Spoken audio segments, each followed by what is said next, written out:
ডিমুৰ এটা আদৰ্শৱান কৃষক পৰিয়াল। কৃষি কাৰ্যৰ জৰিয়তে স্বাৱলম্বিতাৰ নিদৰ্শন দেখাইছে পৰিয়ালটোৱে। ঘৰখনৰ বোৱাৰীয়ে পাৱাৰ টিলাৰ চলায়, শাহুৱে কোৰ মাৰে আৰু বাৰীত উৎপাদিত শাক-পাচলি পুত্ৰই বজাৰত বিক্ৰী কৰে। শাহু বোৱাৰী মিলি কৰা এই বাম খেতিৰ বাৰীখনত নাই কি?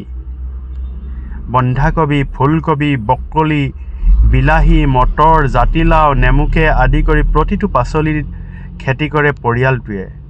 বিভিন্ন বাধা নেওচি আগবাঢ়ি গৈছে পৰিয়ালটো। শাক-পাচলিৰ খেতিৰে স্বাৱলম্বিতা হোৱা পৰিয়ালটোৱে কেতিয়াও পুৰুষ বা মহিলাৰ কামৰ মাজত দেখা নাই প্ৰভেদ। পুৰুষে কৰিব পৰা সকলো কাম মহিলাইও কৰে। এনেদৰে আদৰ্শ হৈ পৰিছে ডিমু সমীপৰ চৰুগুৱা পোৱাচুমনিৰ এই পৰিয়ালটি।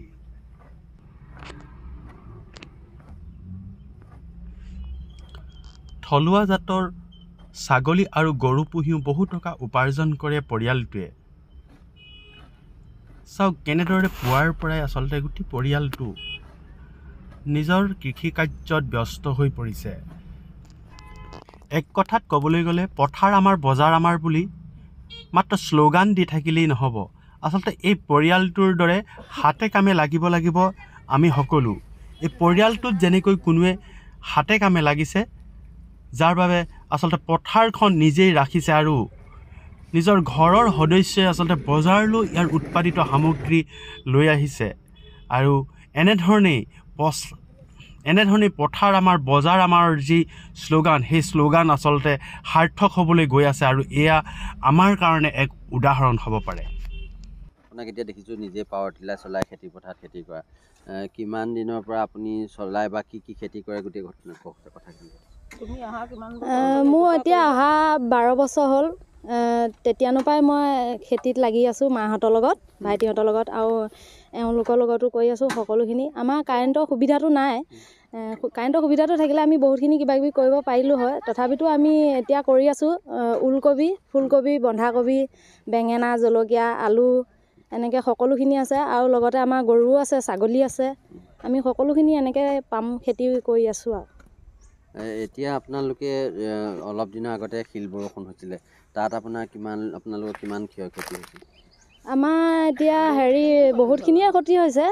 ফুলকবি, বন্ধাকবি এইবিলাক সকলো, জাতিলাও মানে ঘাঁহ লগাই দিছে, এনেকুৱা ডাঙৰ শিল পৰিছে মানে। আৰু টিংপাতো তেনেকৈ ক্ষতি হৈছে, ফুটাও লোৱাই দিছে। এতিয়া আপুনি পাৱাৰ টিলাৰ হাল বাইছে, আপোনাৰ মানুহজন ক'ত গৈছে? এতিয়া মই পাৱাৰ টিলাৰ হাল বালোঁ মানে মানুহজন বজাৰলৈ গৈছে। তেওঁ বজাৰলৈ গৈছে। এতিয়া পুলি লগাব লাগে, গুটি লগাব লাগে, সেইকাৰণে মাহঁতৰ লগত ভাইটিহঁতৰ লগত এনেকৈ পাৱাৰ টিলাৰ চলাই মই সহায় সহযোগী কৰিছোঁ। ল'ৰাকেইটা সৰু হৈ থকা পৰাই খেতি পথাৰ কৰিছোঁ। প্ৰায় 60 বছৰ হৈ গ'ল বুলি ক'ব পাৰি আৰু। এতিয়াও নাতিনা বোৱাৰী লৈ এইবোৰ খেতি পথাৰ কৰি আমাৰ মানুহজন অসুখীয়া, তেওঁ একো কৰিব নোৱাৰে। সেইকাৰণে আমি এইবোৰকে কৰি মেলি আমাৰ পৰিয়াল পোহপালন দি চলাই মেলি খাই থাকোঁ আৰু বছৰ ইভাগে আৰু। বাৰিষা খেতি, খৰালি খেতি চববোৰে কৰোঁ আমি। আপোনালোকে মহিলাসকলে খেতি পথাৰত লাগে, পুৰুষসকলে বজাৰলৈ যায়। হয়, মহিলাই আমি আৰু বাৰীয়ে ঘৰে কৰোঁ আৰু পুলি পোলা ৰোৱা, গুটি গোটা দিয়া, গৰু ছাগলী আপডাল কৰা আৰু ল'ৰাকেইজন বজাৰলৈ যায়। অসুবিধা এতিয়া আমাৰ কাৰেণ্টৰ অসুবিধা। পোহৰটো পালে চৰকাৰৰ পৰা আমি আৰু নথৈ ধন্যবাদ হ'ম আৰু সুখী হ'ম।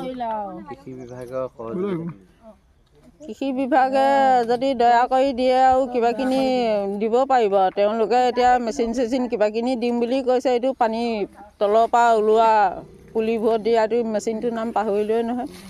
মেচিন এটা তেওঁলোকে দিম বুলি কৈছে, এতিয়া কি কৰে আকৌ, কেতিয়াকৈ দিব।